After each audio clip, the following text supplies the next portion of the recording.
Hello!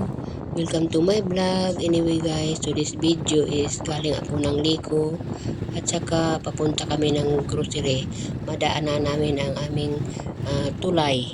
Matagal na rin itong aming tulay guys, mga ilang taon nang nakalipas. Natatandaan ko pa na elementary ako. Ito yung salog, yung ibig sabihin river ba sa amin. Tapos diyan babaha yan pag malakas ang ulan. May bagyo kaya kailangan mataas yung tulay kasi dati mababa lang siya, hindi makatawid yung mga sasakyan.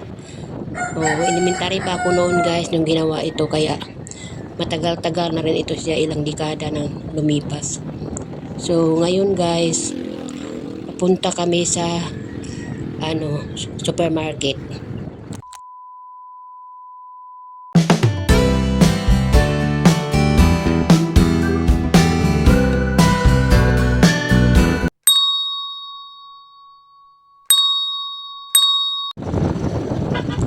Mahaba din itong tulay na ito guys. So ayan, naglalakbay pa kami. Mayroon ding ibang dito, salog, river, wala ng tubig. A few moments later. Ngayon guys, malapit na kami sa supermarket kasi mag-grocery nga. Tapos madaanan namin yung munisipyo ng Hilongos City. At saka malapit na rin yung kapistahan dito.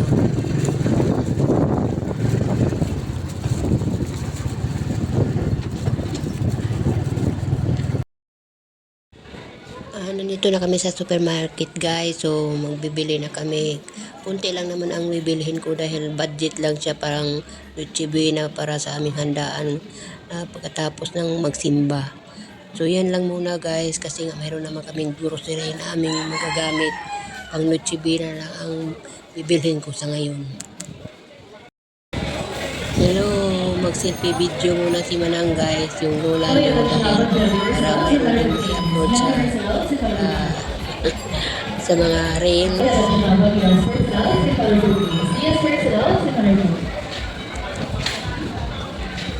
Later. Ito yung bahay ng German guys, yung nag-asawa ng Pilipina.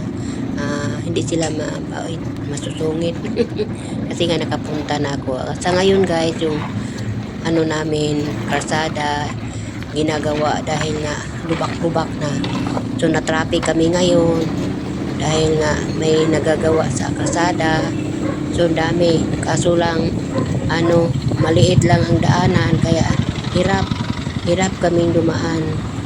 So malapit na rin ito matapos guys.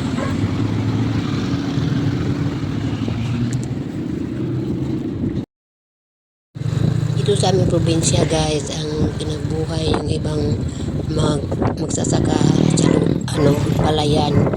Kami dati may palayan, kaso walang mahilig sa lupa yung magsasaka. So bininta namin. Kanya-kanya na kami ng ng diskarte sa buhay. So ito ngayon ang aming lugar guys. Palayan ang kinabubuhay sa iba. Yung iba naman hindi. Negosyo.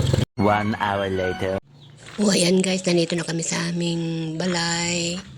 Kasi doon hindi pumasok ang anak ko dahil mayroon pa siyang pupuntahan. Kaya ako naglalakad na lang ako.